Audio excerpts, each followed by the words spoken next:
Despite famous film depictions of quicksand, research suggests that these sinkholes may not be encompassing as we think. From Indiana Jones to Jumanji, we've seen our favorite characters steadily succumb to panic and resort to heroic measures to escape quicksand traps. But how difficult is it to get out of this situation? You need to know how to act in these situations. And we, therefore, advise you to keep watching today's video on the way to survive the 1895 quicksand disaster at the Most town. Before we move on, make sure to give us a thumbs up, subscribe, and hit the notification bell to stay up to date with all our videos. Picture this. You're heading home from the market with your family as the building around you starts to disintegrate and the earth starts to consume the people in front of you. And it's exactly what happened in 1895 in the largest quicksand disaster in the area near the city of Most in Bohemia, now the Czech Republic. The tragedy in the city of Most occurred as a result of being trapped in quicksand. A horrific quicksand engulfed multiple houses, including several of their people, in a matter of minutes. When wet, loose sand is rapidly stirred, quicksand occurs. Since water in the sand cannot leave, the soil becomes liquefied, losing its strength and ability to sustain weight. So on one unfortunate day, the weight fell on a huge portion of the town, resulting in a horrific quicksand disaster. Quicksand can occur in both standing water and water rushing uphill as from an artesian spring. Seepage forces fight gravity and suspend soil particles in the event of upwards flowing water. In the science books, what happens next is a simple matter of physics. But to the residents of the town, it felt as if the ground itself had turned against them. Until a rapid shift in pressure or shock causes liquefaction. The saturated silt may appear relatively solid. The sand forms a suspension and loses strength as a result of this. Quicksand and other liquefied sediments have a spongy, fluid-like texture due to the cushioning effect of water. It was worse on the opposite end, where the ground literally exploded. Objects buried in liquefied sand descend to the point when their weight equals the weight of the displaced soil or water mix, and the submerged object floats due to the buoyancy. Quicksand is a specific case of liquefaction. The pore pressure of shallow groundwater is immediately increased, in this instance due to abrupt earthquake pressures. Building and other objects on the surface sink as a saturated liquid earth loses strength. We are sure the people had no idea this was even possible and thought that they were being punished in some awful way. The town of Most was forever changed as a result of this incident, for the next few decades at least. Okay, now that we have gone through the tragedy, let's process all this. First off, how would you feel if you were stuck in the quicksand, one as deadly as the 1895 quicksand disaster at the Most town? If you don't know, let's give you an idea. When you first sink in, it squeezes your legs quite tightly. You'd think that the pressure it creates would keep you from sinking any further, but that isn't the case. You'll keep sinking until you displace an amount of quicksand equal to your body weight, regardless of the pressure. Despite the pressure exerted against your body, if the quicksand has high clay content, it will feel very soft next to your skin. If the quicksand contains salt, it will be extremely sticky. This will generate a powerful suction that will be difficult to break free from. But it's still a possibility. It will only take a little longer. Much longer. That's where the vast majority of the people go wrong. In order to get out of quicksand, you must move slowly and deliberately. Fast movements and panic will just drag you deeper into it, making it even more difficult to get out. While the typical scene of being submerged in quicksand is represented in movies as humans or animals absolutely drowning, it is not true. Most of the time, people only get halfway buried in the real world. Animals, on the other hand, are completely immersed due to their bodily shapes. If you're stuck in quicksand along the coast, things are about to get worse since the soil is loose and there is a lot of moisture.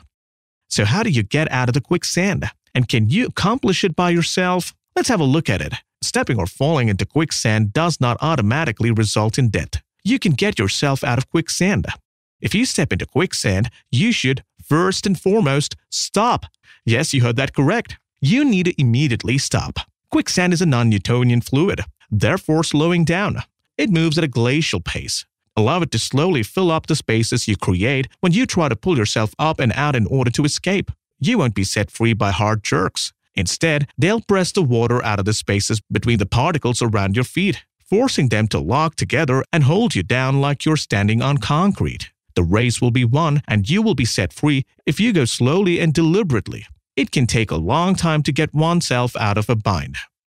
That is until you decide to go play in it again. Quicksand should not be feared for any reason. You won't lose your balance and fall over. Keep you cool and don't freak out. Well, better said than done.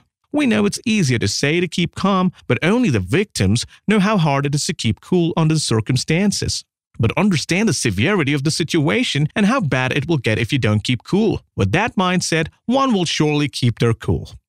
A lifesaver will not be able to simply extricate a victim from quicksand. A person or a branch, on the other hand, can be employed to help the victim lose weight, making it simpler to work free and float. So if you have someone or anything solid, such as a branch, grab onto it without yanking your body too hard. Attempt to shift your weight onto that body.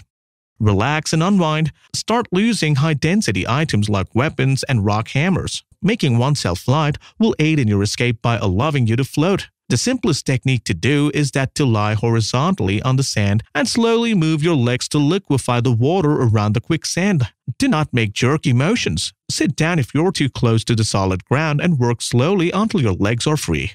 If you're knee-deep in quicksand, abandon the idea of self-help. It is preferable to contact for assistance and keep an eye out for possible assistance. If you're traveling to a quicksand-prone area, make sure your phone is well charged and that you have a flare gun on hand to signal for aid if necessary. Quicksand is not to be taken lightly. People don't normally drown in it, but it is possible to become trapped and succumb to heat exhaustion, hypothermia, or other environmental hazards. When we look at the repercussions more closely, we can see that aside from sinking, the above-mentioned things are significantly worse. Your breathing may be hampered depending on how you are positioned in quicksand, resulting in mild to severe suffocation. While you won't sink up to your chest while standing upright, sliding into quicksand or failing to self-rescue could be disastrous. Crush syndrome occurs when the body's muscles, legs, and circulatory systems are subjected to prolonged pressure. As a result of the compression, muscles and nerves are damaged, releasing substances that harm the kidneys. After 15 minutes of compression, rescuers must use unique measures to protect the person from losing limbs, in some cases life. Drowning occurs when excess water overwhelms the quicksand. It could be the tide, splashing water. Quicksand can sometimes form underwater, severe rain, or falling into the water. Keeping your body temperature constant is impossible, especially when half of your body is soaked in the sand. In moist sand, hypothermia develops quickly and you can die in the desert after the sunset. If you're stranded, one of the most prevalent causes of death is dehydration, especially if you're in a distant region. Even when quicksand isn't always dangerous, it's wise to be prepared. Drowning is caused primarily by fear and anxiety episodes. You may need professional aid to blow air down your feet so that you can extract them from the thick mud. You're going to drown if you don't get help. You may leverage yourself out of the quicksand in fresh water, but all motions must be made slowly. Otherwise, you will simply get more thoroughly immersed. While there is a way out of quicksand, it is preferable to take no chances and avoid getting drawn in. Swamps, marshes, and tidal flats are all sites where groundwater can mingle with sandy soil. Quicksand can also form in areas with a lot of subsurface springs or when water seeps from the earth. Aside from its many other purposes, a walking stick might be useful in detecting quicksand early. And when walking in an area where quicksand is most likely to develop, use your walking stick to test the ground in front of you. And so with that, we've come to the end. We hope you found this video helpful. Do let us know your experiences and views in the comment section below. Make sure to give us a thumbs up and subscribe to our channel for more exciting content. Until next time.